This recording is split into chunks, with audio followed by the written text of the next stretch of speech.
I entirely accept, and some Australians might be surprised by this, they say, no, I can't understand a leftist perspective. I think I can. I can understand the nobility of wanting to ensure that everyone is respected as a full member of the human family, of our culture and our society. But this is where it gets so tricky, and it's where I think many young people are starting to wake up. They're being sold a pup. Mm-hmm. Do you have that expression in Canada? No. Sold a pup? No. Sold a dud. Mm-hmm. You know? I see, yeah. It's not a sound idea. Right. That many of the things that sound attractive don't necessarily work. So perhaps we need to be arguing the case for freedom and fairness, which will produce at least a high degree of equality of opportunity, mm-hmm.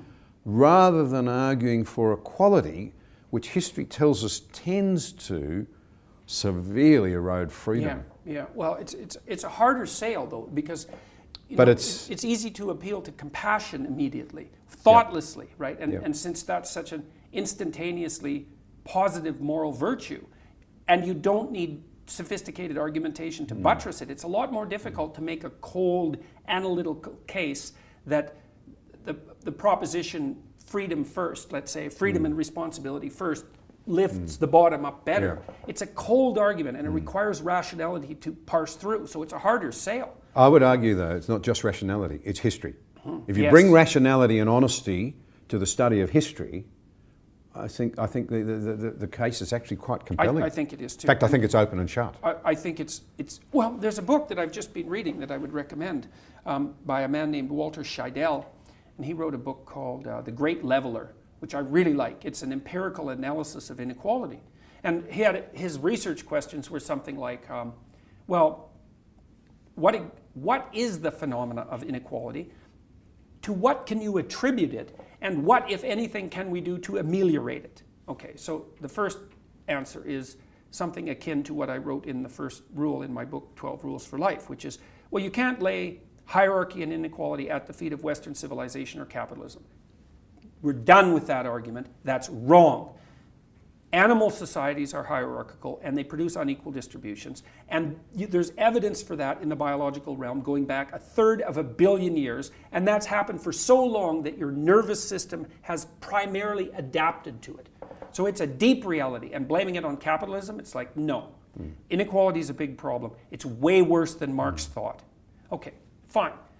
And people tend to stack up at zero. That's a bad thing because it destabilizes your society to have people who are so far down in the underclass that they have nothing to lose by flipping the game. That's a bad idea. And it drives male-on-male homicide as well. And the social science evidence for that is clear. All right, so we want to ameliorate inequality to some degree because we don't want people to stack up at zero and destabilize the society. And we don't want young men in particular to become violent. Fine.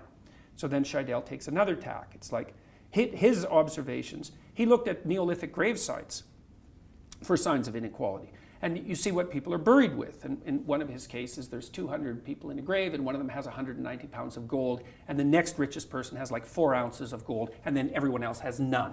It's like, so even in these Neolithic societies, inequality was the rule. Hunter-gatherer societies are the same way, except the inequality isn't material because they don't have a surplus. Inequality is everywhere. Okay, so then Scheidel asks 2 other questions. One is, well, how has it generally been reduced? Pestilence and war. That's it. So you can reduce inequality if you demolish everything, because that just brings everyone down to zero, but the inequality is less. And then he does an empirical analysis and asks a very interesting practical question, which is, imagine that you totted up the inequality coefficients of the right-wing societies, and you did the same with the left-wing societies. Is there a difference between the inequality coefficients? And you'd hope, yes, because you'd hope that what would happen as a consequence of activity on the left would be that something would actually occur to ameliorate inequality. He found no evidence for that whatsoever. So